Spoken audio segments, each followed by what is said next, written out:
Muy buenos días, ¿cómo les va? A las 10:06 para dentro de un rato, para las 11 está confirmada la conferencia de prensa del ministro de Agricultura, Julián Domínguez, que se supone hará algún anuncio específico, porque si es por los anuncios que se esperaban anoche en el discurso presidencial sobre la guerra contra la inflación, todavía estamos esperando. ¿Cómo se llegó hasta acá con esta confrontación a cielo abierto entre los segmentos del Frente de Todos? Es algo que da cabida a unas preguntas entretenidas que, salvo demostración en contrario, son para catarsis individuales, no para tratar de ver cuál es el arriba del laberinto. Veamos si podemos ir en orden, no necesariamente cronológico, aunque en un punto también. Un dato objetivo es que el gobierno zafó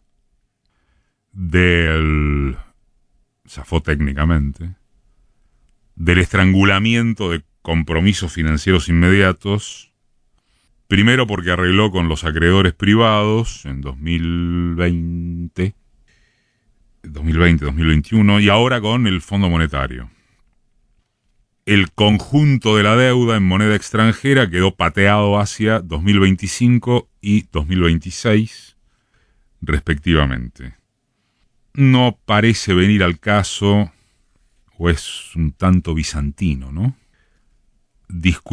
Seguir discutiendo si eso es un logro inmenso, si es haber barrido debajo de la alfombra, o ambas cosas. En cualquiera de las tres variantes, y como nadie come con ese tipo de análisis, lo que ocurre es alrededor del tema, es esta puja desmesurada que mayormente se adjudica al interés de la política o los políticos, mientras el pueblo está cada vez peor.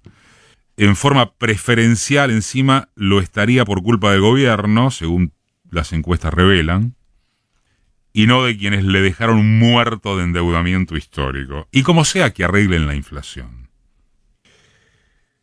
¿De qué van las preguntas? No algunas. ¿De qué van los cruces sobre si se negoció bien o mal con el Fondo Monetario? ¿Eso no tendrían que haberlo conversado antes y durante las negociaciones entre Alberto y Cristina? E inclusive cuando convinieron la fórmula electoral ganadora. ¿No hablaron nunca más? ¿O no hablaron de aspectos sustantivos después de sacarse de encima a Macri? Y si no hablaron sobre el Fondo Monetario, porque después de ganar tal vez fue mejor concentrarse en cómo administrar la pandemia. Tampoco se sentaron a discutir acerca de la inflación que Macri les entregó multiplicada. Y hoy, cuando lo formal con el fondo está arreglado, ¿en serio siguen sin hablarse? ¿O es más cómodo tirarse cascotes a través de terceros? ¿Qué lugar queda para definir, establecer, intentar un liderazgo elemental, con la derrota electoral a la vuelta de la esquina?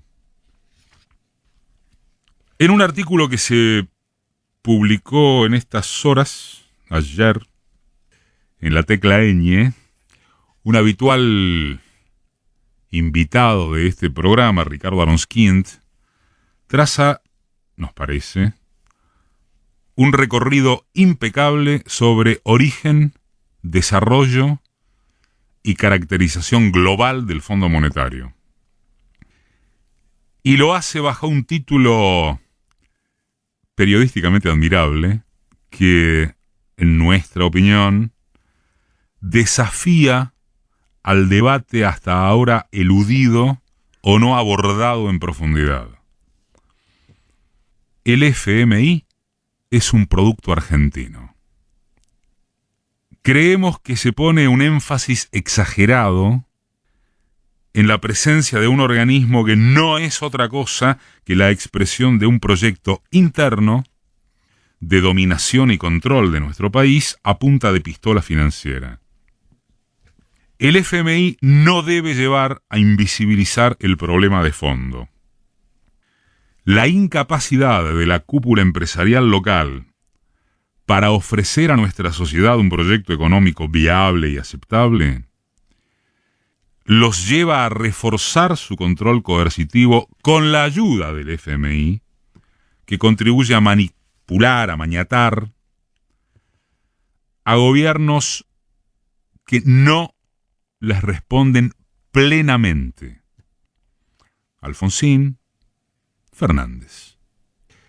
Entonces, sería mucho más importante empezar a pensar cómo se enfrenta a ese proyecto local, empobrecedor y extranjerizante, que es el que tiene vigencia permanente más allá de la ausencia o de la presencia del Fondo Monetario. Su presencia es solo la constatación de quién va ganando en la puja interna, pero también de la incapacidad de esa élite local por asentar su control sobre el país, ofreciendo logros concretos. No es el fondo el problema, es el proyecto neoliberal globalizante de la élite argentina. A esta simple complejidad que Aronskin describe con esa puntería tan necesaria para entender que el fondo es consecuencia y no causa, corresponde quizás agregarle la incapacidad del gobierno y del Frente de Todos, sin excepciones, a fin de presentar alternativas concretas de realización ejecutiva, no el consignismo de un lado y las frases hechas del otro. Y es en este punto donde volvemos al triste y muy probablemente inútil espectáculo que generó o profundizó la aprobación parlamentaria del acuerdo con el Fondo Monetario. Siendo que la batalla de fondo es local y no externa, y siendo mucho más que lo acordado ya nació entre rengo y muerto, porque las circunstancias bélicas internacionales así lo ratifican, acaba de reconocerlo, en otras palabras, el mismísimo vocero del FMI, Gary Rice. Resulta que las líneas internas del gobierno se han enredado en una contienda cuya suma da 0. En la franja cristinista, de kirchnerismo duro o puro, de como cada quien quiera identificarse, quedaron atrapados en la consigna de no al fondo, o no al acuerdo con el fondo, o no a este acuerdo con el fondo, cuando solo se trataba de aprovechar la ventana de no pagarle hasta dentro de unos años, o nunca, o hasta más ver, evitando el default que nadie quiere empezando por la propia Cristina. Y en el sector albertista es igual o peor, porque, comillas, resuelto el trámite técnico con el fondo, se engancharon en la escalada discursiva y ahora, cuando según sus dichos comienza o debería comenzar la pelea de veras, así dicen, despejado momentáneamente el horizonte de vencimientos financieros y la pandemia, no tienen espalda interna para afrontar la dureza requerida contra los factores de poder que juegan a desestabilizar al gobierno. ¿Con cuáles soldados enfrentará el presidente la guerra contra la inflación que en otra calentura verborrágica anunció para ayer? Resumámoslo de la siguiente manera, que desde ya no es más que otra opinión. Se cansa uno de repetir que asume no ser más que un comentarista. que está en la tribuna, desde un lugar público, pero en la tribuna. Una opinión que toma términos de la coyuntura dialéctica y que a la gente le importa tres pitos con toda lógica. Nada de esto le resuelve a la mayoría una inflación descontrolada de los productos básicos, entre otros detalles, agravada por la guerra. Entonces, los radicalizados deberían haber comprendido que era momento de moderarse en la polémica casi absurda sobre el Fondo Monetario, en tanto sabían y saben que el arreglo es una ficción a renegociar chiquicientas veces. Y los moderados debieron bajar varios cambios en lugar de prenderse a quién tiene más larga la práctica de gobernar, porque ahora lo necesario sería radicalizarse para enfrentar a especuladores, formadores de precios, gauchocracia envalentonada, aparato mediático enardecido, su ruta. ¿Alguien sale indemne de esta división o fractura en el frente electoral que no supo, no pudo, no quiso continuarse como frente gobernante? ¿Alguien tiene la fuerza social, política, eventualmente por ende, para hacer síntesis y no antítesis?